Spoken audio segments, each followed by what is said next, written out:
அஸ்ஸலாமு அலைக்கும் வரஹ்மத்துல்லாஹி வபரகாத்துஹு. பிஸ்மில்லாஹிர் ரஹ்மானிர் ரஹீம். ரப்பிஷ் ரஹ்லி சத்ரி வயஸ்ஸிர்லி அம்ரி வஹ்லுல் உக்ததம் மின் லிசானி யஃப்கஹு கௌலி. அன்பிற்கினிய மாணவ செல்வங்களே, அல்ஹம்துலில்லாஹ், தொடர்ந்து நாம் சூரத்து நஸ்ருடைய ஆயத்துக்களை ஒவ்வொன்றாக பார்த்து வருகின்றோம். இன்ஷா அல்லாஹ் இன்றைய பாடத்தில் இறுதி ஆயத்தை பார்க்கலாம். மாணவர்கள் கவனமாக கவனியுங்கள். பிஸ்மில்லாஹிர் ரஹ்மானிர் ரஹீம்.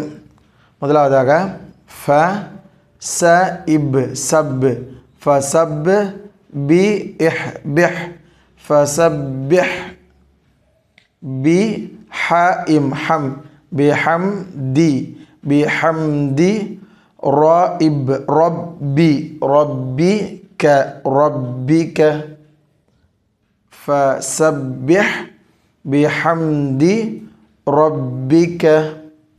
அடுத்ததாக வ இஸ் வஸ், அதாவது வாவுக்கு பிறகு அலிஃப் வந்திருக்கிறது. எனவே நம்ம வா என்று வாவ் மத்தாவாக ஓதுவோம். ஆனால் அந்த அலிஃப் மத்தாவிற்கு அடுத்து சுக்கூனுடைய எழுத்து வந்தால் இந்த அலிஃப் மத்தாவை விட்டு வாவை நேரடியாக சுக்கூனிலே சேர்க்க வேண்டும். வ இஸ் வஸ் த இக் தக் வஸ் தக் ஃபி இர் ஃபிர் வஸ் தக் ஃபிர். 3 சுக்கூனுடைய எழுத்துக்கள் இருக்கிறது. வ இஸ் வஸ் த இக் தக் வஸ் தக் ஃபி இர் ஃபிர் வஸ் தக் ஃபிர் ஹு வஸ் தக் ஃபிர் ஹு. இறுதியாக இ இன் இன்ன, நூனுக்கு ஷத் இருப்பதால் குன்னா செய்து ஓத வேண்டும். இன்ன ஹூ, ஹாவிலே உல்டா பேஷ் இருக்கிறது. ஹூ ஒரு அலிஃப் அளவு இழுத்து ஓத வேண்டும். இன்னஹூ கா அலிஃப் மத்தா ந கான த யு தவ்வா தவ்வாபன் தவ்வாபன். அவ்வளவுதான்.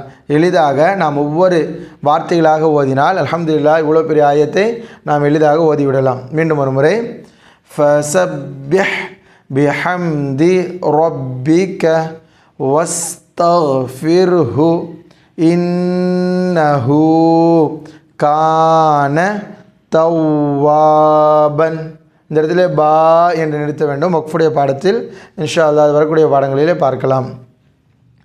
ஃபஸப்பிஹ் பிஹம்தி ரப்பிக வஸ்தக்ஃபிர்ஹு இன்னஹு கான தவ்வாபா. அல்ஹம்துலில்லாஹ், இத்தோடு சூரத்து நஸ்ருடைய சூரா நிறைவு பெற்றுவிட்டது. இன்ஷா அல்லாஹ் நாளைய பாடத்தில் வேறொரு சப்டத்தை பார்க்கலாம். மாணவர்கள் இன்ஷா அல்லாஹ் தொடர்ந்து வீடியோக்களை பார்த்து வாருங்கள். அஸ்ஸலாமு அலைக்கும் வரஹ்மத்துல்லாஹி வபரகாத்துஹு.